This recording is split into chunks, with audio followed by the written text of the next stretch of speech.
ఈ ఉరుకుల పరుగుల జీవితంలో మనిషిమో మిషన్ అయిపోయిండు. రీకాం లేనంత బిజీ పడి తనకు తాను తినుడే మర్చిపోతుడు. అసొంటిది తీరుబాటుకం చేసుకొని ఏ పశువులకో పక్షులకో దాన వెయ్యాలంటే వీలవుతుందా అని అంటే కాదనే చెప్పాలి. కానీ మహారాష్ట్రలో ఉండే ఓ పెద్ద మనిషి మాత్రం ఆయనకు ఎన్ని పనులున్నా పిట్టలకు దాన పెట్టండి పీడికేడు బువ్వ కూడా తినడంట. మరి ఆయన ఎవళ్ళు ఎంత సంపాదించి గిట్ల పిట్టలకు పెడుతుండో చూద్దాం పారు. సిమెంట్ కలర్ టీ షర్టు జబ్బలకు ఓ సంచి తగిలించుకొని వస్తున్న గీ పెద్ద మనిషిని చూస్తురు కదా. ఇగో గీ అన్ననే పిట్టలకు దాన పెట్టేది. పేరు సత్పురుషు వాంకడే. నాగపూర్ పట్నంలో బైక్ మెకానిక్ షాపు నడిపిస్తాడు.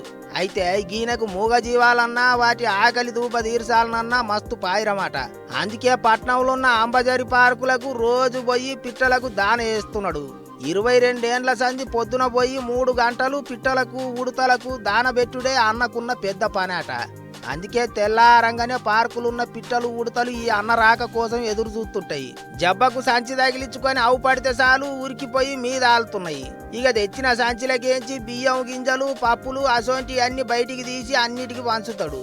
కొన్నిటికి తినిపించి కొన్నిటికి గిట్ల పైకి ఎగిరేస్తే గిట్ల జప్ప అందుకుంటున్నాయి. ఈ ఉడతైతే చెయ్యి మీద కూర్చొని బుక్కుడు బుక్కుతాంది. ఇంకో ఉడత చెయ్యి మీదకెక్కి ఆడుతాంది. గిట్ల మీదికెక్కి ఆడిన అటు ఇటు దునికిన అన్న మాత్రం గింత జంకడు. ఎందుకంటే పిట్టలతోని అన్న అట్లా కలిసిపోయిండు. మరి ఇక పెద్ద మనిషి చేస్తున్న సాయం చూసిన అక్కడి జనం అంతా అన్నకు బడ్డు మ్యాన్ అని పేరు సుతపెట్టినరాట. ఇదే ముచ్చట మీద మాట్లాడుకుంటా ప్రకృతి అంటే చాలా ఇష్టం.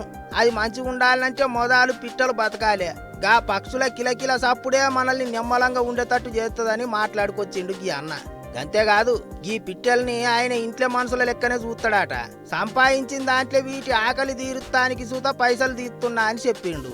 కానీ చూడర్రే ఇవాళ రేపట్ల ఎవరు పోతే మాకేందని అనుకునేటోళ్ళే ఎక్కువ. కానీ గీ వాంకడే అన్న మాత్రం పిట్టల కోసం గింత తండ్లాడుతున్నాడంటే ఆయన మనసు ఎంత గొప్పదో కదా అని కామెంట్లు రాస్తురు గీ ముచ్చట చూసిన నెటిజన్లు.